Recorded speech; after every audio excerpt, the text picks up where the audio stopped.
pleasure to have with us Dr. Garrett Hardin, Professor Emeritus of Human Ecology at the University of California, Santa Barbara, author of numerous scientific and popular works. Welcome. It's a pleasure to have you with us. Thank you. You're one of many scientists who believe that the world is overpopulated, but yet the general public doesn't necessarily agree with you. I think there's a distinction on the issue of overpopulation between biologists and many other people, including some scholarly people.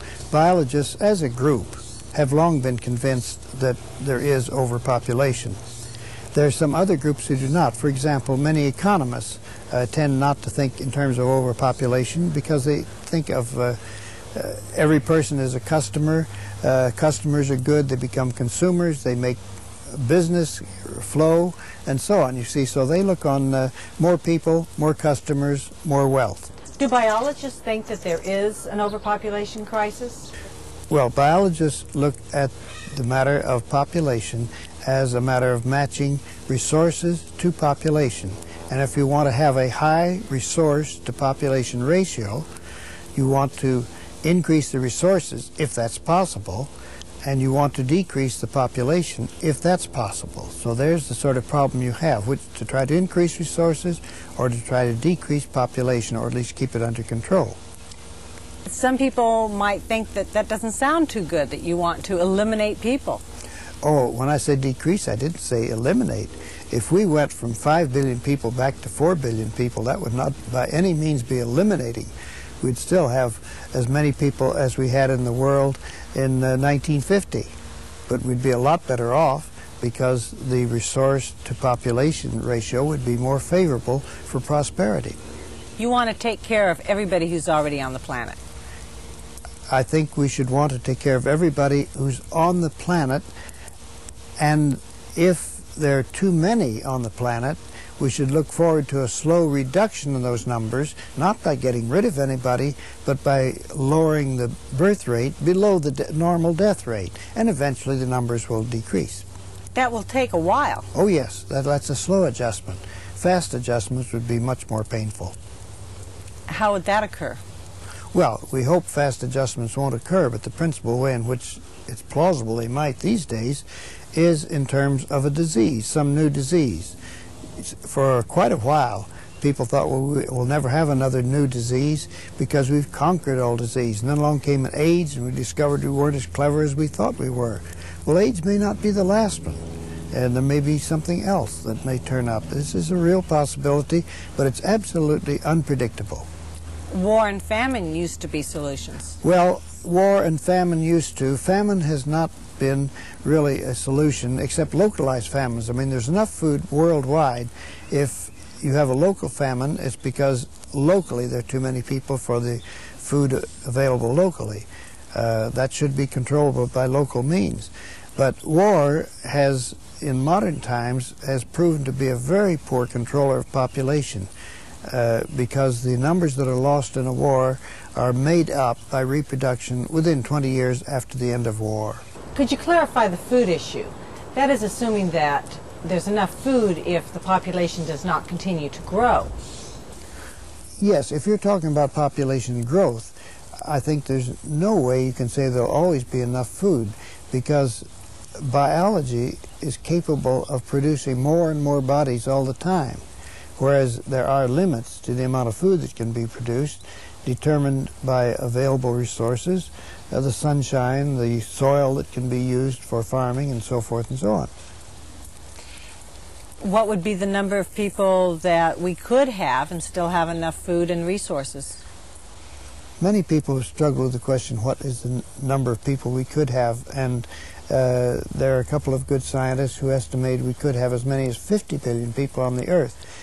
But when they said that, they were thinking of people just having enough food and not at all considering all the other circumstances. For example, that 50 billion estimate, did I say million? I don't know, 50 billion.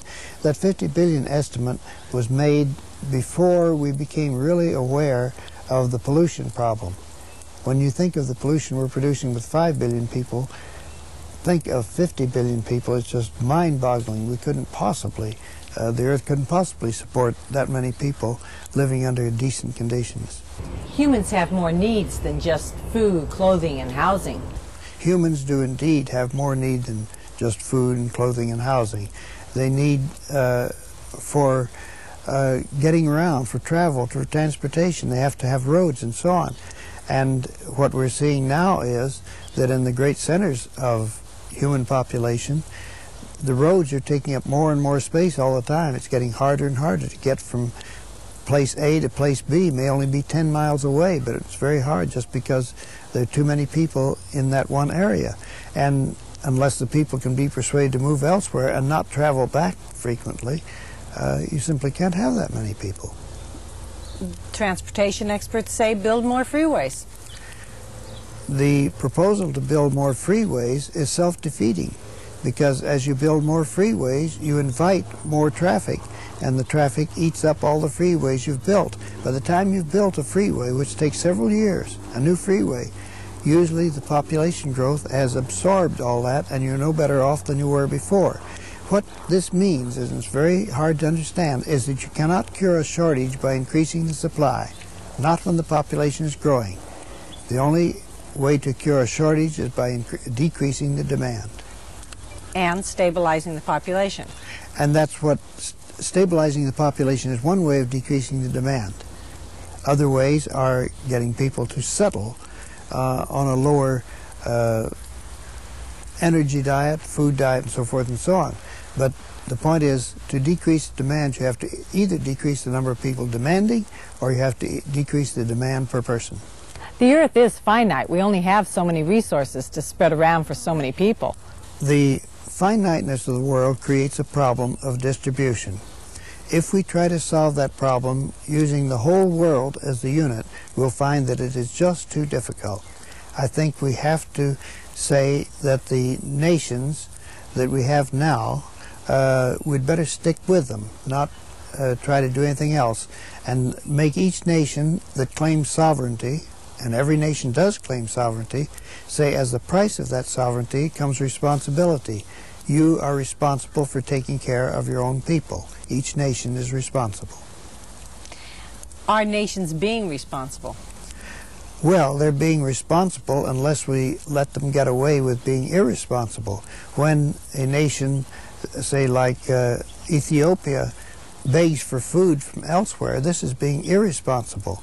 And unfortunately, because we like to play Santa Claus, we like to be the Good Samaritan, we send food to a country like Ethiopia, and that permits them to continue to be irresponsible. The point is, there are really too many people in Ethiopia for their resources, because they should have such a number of people that they can survive hard times as well as good times, and they cannot.